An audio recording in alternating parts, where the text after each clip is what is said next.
December 16, 2023. I want to discuss an issue here that I kind of see as a big asymmetry between the Democrat and Republican parties. And I think it's a problem that really may give the Democrats a bit of an edge. I keep seeing this tendency of people continually attacking the party and attacking its leaders. And yet I don't see a similar situation really developing for the most part in the Democrats.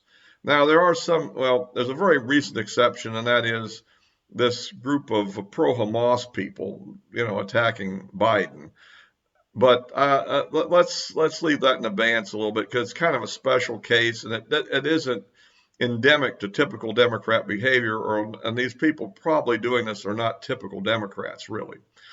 Um, but but basically, I keep seeing this. Like today, I saw something on on X, which is saying that that Mitch McConnell's a traitor, okay, and they ought to go to Gitmo or something, or he ought to go to prison. And then but I don't see anything similar where Democrats are saying this about Chuck Schumer, or where everybody's gleefully saying, "Gee, I'm not a Republican anymore. I am an independent," and all that kind of nonsense. And I'm sitting here going, okay, granted, but the country, the way it's set up, since it's not a parliamentary system, where you have multi parties and they form coalition governments, where you have a party that's for, one issue and a party for another issue and a party for a third issue and a party for a fourth issue. And then parties 1 and 3 can get together and form a coalition because they have enough in common and they compromise on certain things. And then maybe somewhere down the line they'll break up because they have a difference that they can't stand what the other one just did or something. But that's the type of system you see in a lot of countries, but not in the United States. We have a presidential system with an elected president by electoral college. We have a bicameral legislature, and inherently the system is such that it almost forces you into effectively a two-party system for practical purposes. And for instance, as we well know in political races, the big difference between the 2016 and 2020 race was the relative absence of third party voting in the 2020 race, whereas in the 2016 race, it was sufficient to probably give the election to Trump and the Republicans. So, in other words, third parties generally only hurt the side that they're closest to. If you're really don't like the Republican Party, for example, so you form the ultra conservative party, or what do you want to call it, a separate group, and you vote for a separate candidate, you're probably definitely going to elect the Democrat, and vice versa. If you had a Communist Party and a Democrat Party, and a bunch of people vote for the Communist candidate, would probably elect the Republican. This is the way the system is, and it seems like people out in the world just don't seem to fully grasp this reality. And I think this is the problem I see here. Is Mitch McConnell really a traitor? Well, he has a few differences of opinions. The biggest issue, I think, really is that he really thought that Trump, after the election outcome, should have just stood down, when the Supreme Court ruled, but instead he continued to do what he did, leading to January the 6th and all the rest of it, and the current criminal cases we actually have pending, actually. But other than that, I think that the key thing I would say is McConnell did successfully negotiate a deal where two Democrats chose to not abandon the filibuster and actually prevented a major Democrat takeover, which would have irrevocably changed the country for the future. I mean, in a major way. And it wouldn't be a way that anybody who either likes Trump or likes any other candidate, even Nikki Haley or something, would like. It's something that somebody that likes, Biden or Newsom or Kamala Harris will like. Okay, and that's the difference. The issue of dealing with political reality. I mean, for instance, the Republicans, for some reason, successfully ousted or unsuccessfully, I want to look at it, ousted Kevin McCarthy as Speaker. Why? Because he could vote promote a continuing resolution. And what then happened? The new speaker they picked went with a continuing resolution. In both cases, not because they wanted to, but because it was the practical thing to do and the reality of the situation where we have a Democrat-controlled Senate and a very narrow majority in the House. Okay. So anyway, I hope this helps a little bit. But if you like these videos, a like would be appreciated. And of course, if you haven't subscribed, please subscribe. Because I think that these are important points that people need to think about a little bit.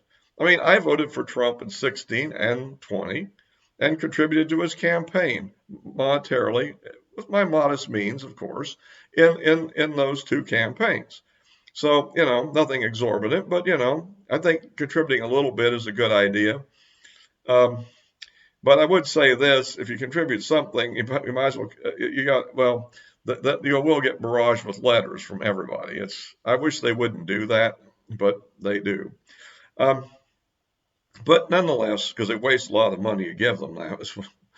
But the thing I'm saying is, this is not the issue. Yet on the other hand, I keep seeing people, it was like Trump or nothing, like he is sort of God's gift to everything, and he really isn't. Did he have a very successful presidency? Yes, he did. Would I vote for him again in the general election? Absolutely. But this attitude that I'm for DeSantis and I won't vote for anybody unless it's DeSantis. I'm for Haley, or I'm for Trump, or I'm for whatever. And it's like this one thing. Sure, in the primary, you pick out the one you like the best and vote for them. And I think Trump is going to get the nomination.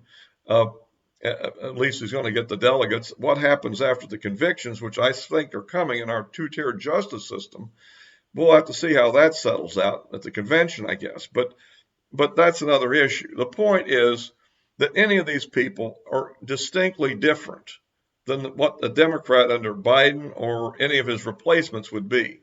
And that's simply a fact. Now, everybody talks about the uniparty. Well, you have to have some unity to get anything done, particularly when you have such narrowly divided Congress. I mean, Republicans right now have a very narrow majority. I think right now, I don't know exactly when McCarthy actually formally resigns, but when he does, we're going to have 220 Republicans and 213 Democrats and 2 vacancies. And we'll see if we can fill the 2 vacancies of Republicans with further Republicans. But that's a fairly narrow majority. On the other hand, the Senate is a 51 to 49 Democrat majority, and Kamala Harris has cast more tie-breaking votes than any vice president in known history, I think. So this is in a situation that's tight. Every move you make has to be carefully thought out, or you're going to defeat yourself. So anyhow, what's done is done on these things, and we'll see how things proceed. But I really think this divisiveness is not good for us, and I think this continual hostility to everybody. A lot of times things don't work out the way you want, and sometimes when that happens, the best thing to do is replace the person in charge, because maybe they really didn't do a good job. But sometimes they did the best job possible, and just bringing in a new person doesn't do any good. It's just more noise, basically. And really, that is kind of the situation I think we're in a lot of ways here until the next election. Well, and this is a very crucial election coming up. The last one was very crucial, and look at the damage that Biden has managed to do with his massive immigration effort. This is clearly designed to only create a very strong Democrat majority that may be hard to overturn. And remember, their objective is to get control, end the filibuster, and then start doing things like creating new states where the majority will almost be certainly Democrat forever, such as a D.C. state. The rationale that should be a state is ridiculous. It was designed specifically to not be a state. That was why it was the District of Columbia. They could have just put the capital in Pennsylvania at Philadelphia, or they could have put it in New York or whatever. It was deliberately chosen to create an enclave that would be a government enclave that would not be a state. But the Democrats see an opportunity. And so this is the kind of thing that we're dealing with them. And there is a distinctive difference. For instance, the Republicans almost totally favor voter ID. The Democrats almost totally oppose it because they want more voter fraud. A simple fact. And so even if you find some Republican you don't particularly like, you have to consider it's a lot better than the Democrat, almost always. Now, on specific issues, I guess maybe you can find an issue that, you prefer one or the other. But in general, I mean, if you're a conservative leading person, the Republican Party is better than the Democrat Party. I don't know why I have to go through this, but I keep reading this stuff day in, day out, and I'm beginning to think, does anybody have any common sense about this?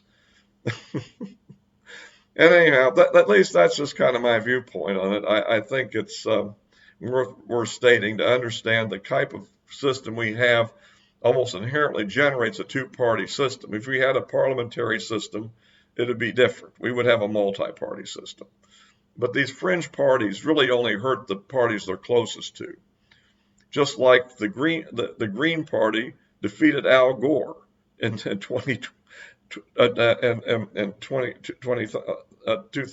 Okay, think about that.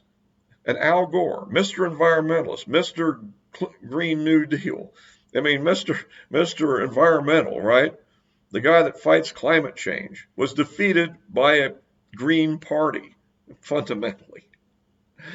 I mean, this shows how stupid things are, and people. I don't know.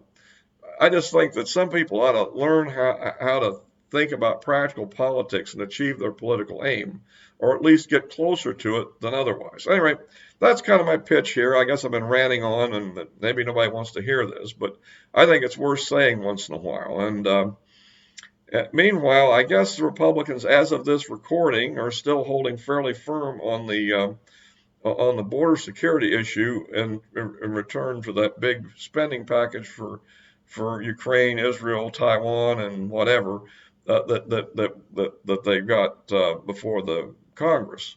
And I hope they continue to hold firm. I would really like to see us insist on HR 2 or something close to it be incorporated into it before it would be passed. And if the Democrats refuse, then don't pass it. And so that's kind of my viewpoint on that, like I said in my last video. I think people thought I was trying to say something nice about Zelensky with the title of it or something. I don't know. But at any rate, I'll be wrapping this one up for now. And of course, I'll be posting it on Rumble and as well as here. I did run across something else, but I'm not even going to mention it here. But I might make up a special video in the days ahead and just put it on Rumble because I need to build up Rumble anyhow a little bit as an alternative, and there's some things that you just can't say here. So if you do, you'll get a bad vote. And so anyway, until next time.